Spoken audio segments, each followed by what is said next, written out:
Hello everybody. Last time we discussed about how Fra Lippo painting were disliked by the prior and the old monks, and prior and the old monks said that his paintings actually are not fit because the monk's job is to paint the kind of painting which has soul, which is actually talking about divinity. We should not talk about flesh and sensual things. So his paintings actually were despised. That's a different case. That in the initial stage they all liked his paintings because they were quite close to reality. Actually, he talks about realism, and Browning here has tried to say this poem actually has tried to talk about realistic things, realism.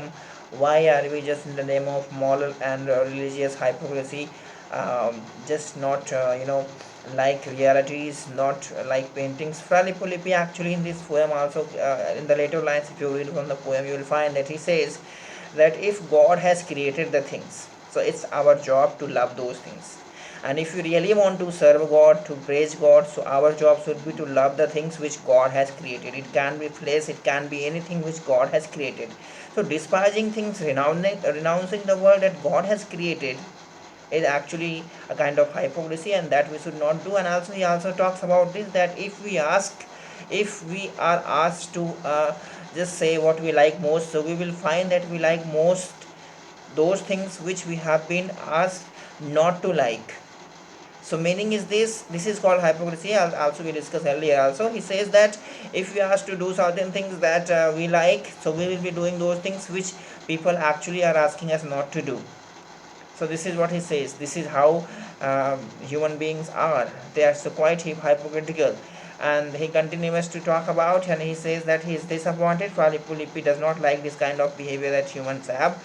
That he says we should like God, and he also says art's job is to highlight the beauty of God, God's creation. It should not be like that we just renounce the word and we don't like the things which God has created.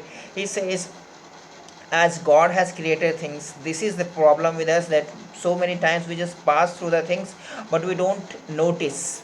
We don't notice the beautiful things around us. We don't notice the beautiful things around us just because we don't care for that. But if that is done in painting, so we notice that. And he says that paintings, the painter's artist's job is to paint in a manner more beautiful, perhaps in a better manner, so that the people can be attracted towards that beauty, and after watching that painting they can also relate themselves to the real things and they start liking the real things. Somewhere he actually is trying to say that we should love the things, we should love the painting that God has, we should love the painting that actually appreciates God's creation. We should not be just renouncing the things which are there, which actually are considered to be beautiful, what he says. So meaning is this, that somewhere Philippi and Robert Browning's philosophy is philosophy of realism, thinking, dealing with the real things and liking it in order to praise God, like the world that is created by God. Art and painting should be to highlight the beauty which is actually hidden from our eyes. We don't observe, we just overlook, and art's paintings work is to highlight that beauty so that we can observe it carefully, and this way we actually praise God, we actually love the things which God has created. This is what he says. And he later on talks about painter, actually, because he does not others like monks and so many other those who are there, they don't like his painting, but he says it's fine, but there is one person who is just like me, and his name is Goody. He is actually a painter like me only.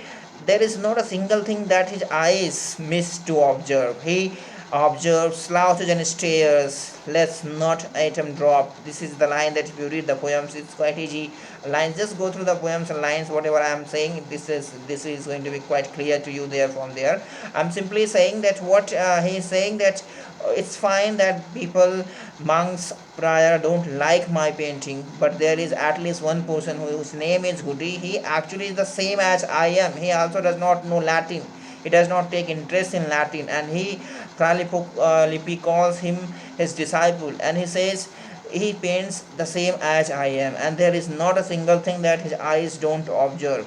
He is quite a careful observer, and he paints the same way as I paint. Earlier, I remember there were two painters that we had discussed. I remember that page number. I think that page we can go for. Fra Angelico was the person, and there was one more person. He was a painter. I think I had just posted on um, these two painters. I had posted on your WhatsApp group also. After Herodias, we had discussed these two painters. Let me check the names. These are हवा भी चल रही है मन तो ही नहीं है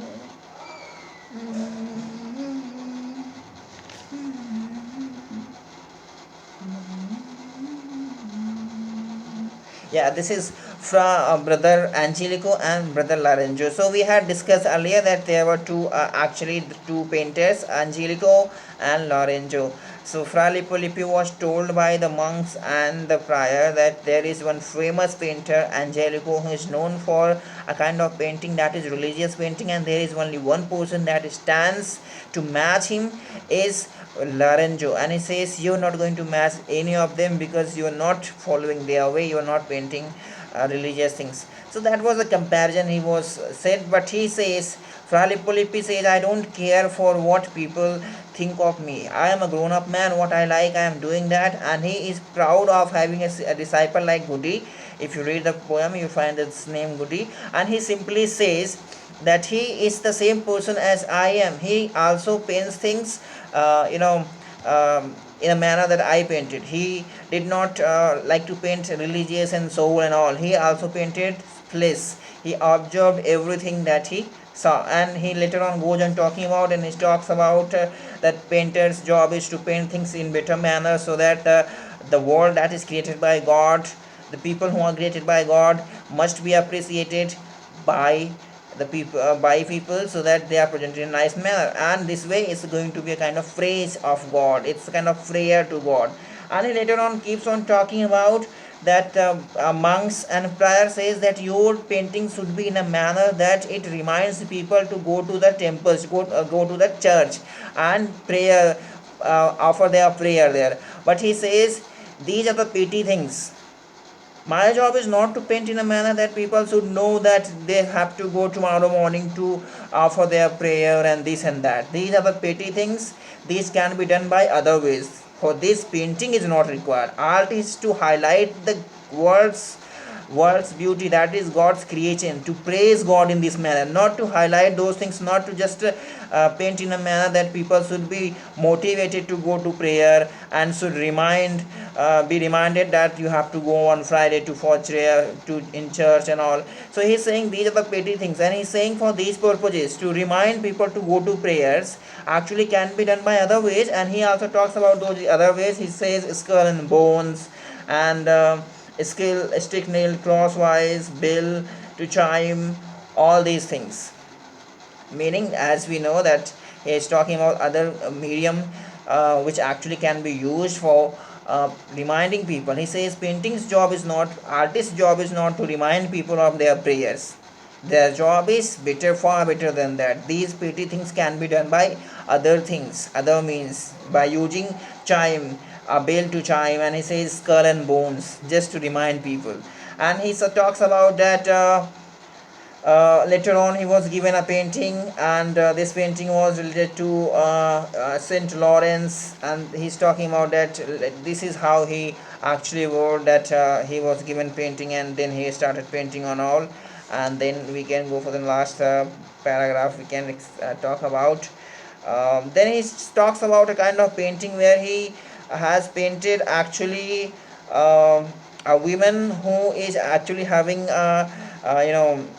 sexual pleasure with someone who is not her husband.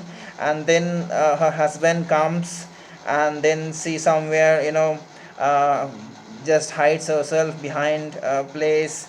And this person actually, just read from the poem, you'll find, so all smile I shuffle sideways with my blushing face under the cover of 100 wings thrown like a spread of cold dust, when you are gay and play hot cockles, all the doors being shut till only unexpected in their pops the hot and husband high. Thus I scuttle off to some bench behind, not letting go the palm of all the lady thing that is for the good word for me in the nick, like the prayers in his son, I would say. And so all this saved for me and for the church of pretty picture again, go 6 months hence, your hand certain goodbye, no light, no light, the street has. It talks about a kind of painting where there is a woman who is caught by red-handed by her husband, and then see, he talks about that woman, that woman is like a lily, a kind of flower, and who actually had spoken good things for her when everybody was just despising him and saying you're not a good painter and all. So this is the kind of painting he is going to paint here. This was the painting he has in his mind, that this is a woman, and just having sexual pleasure with someone who's not her husband, and the husband comes, and then she hides and he's catching her hand, just and calling her to be a lily, and this is the painting that he's going to make. And then he says, okay, now let me go because I have to work on my next painting, and I know my way to how to reach my place, so let me go. This is how it actually ends. So you can say this poem is talking about the realism thing. It's like people should love flesh. It's not, if it is kind of hypocrisy if we don't love the things. But one thing is there. This is from the point of Fra Lippo Lippi. Fra Lippo Lippi talks it hypocrisy. Fra Lippo Lippi says this is right, this is wrong. But if you just apply a common sense, ordinary mind that we people normally in society apply, we can simply say that it's a hypocrisy that is prevalent not here, it's a hypocrisy that is prevalent in the monasteries, where we consider them to be like other kind of people who actually don't like these things, who don't take interest in flesh, they rather take interest in soul. But what actually they do, they are doing something else. So hypocrisy is there from their side. We consider them to be nice, nice in that sense that they like soul not flesh, but actually they like flesh. So hypocrisy is there in understanding them. So this is there prevalent in our society. Religious and moral hypocrisy in the monasteries are actually there. Monks actually are hypocritical in that sense. They try to depict something else, but they are inside something else. This is what actually has also been depicted here. So we can talk about so many things which actually are there in Fra Lippo Lippi. But what Browning is actually talking about, he is favoring art which actually concerns itself with the real things, with reality, and its job is far more than just painting soul, and it gives importance to place as well. So this is how Fra Lipoli paints. I think we can read this poem and enjoy this poem, and then we can go for the next poem. That is my last ride together. Thank you.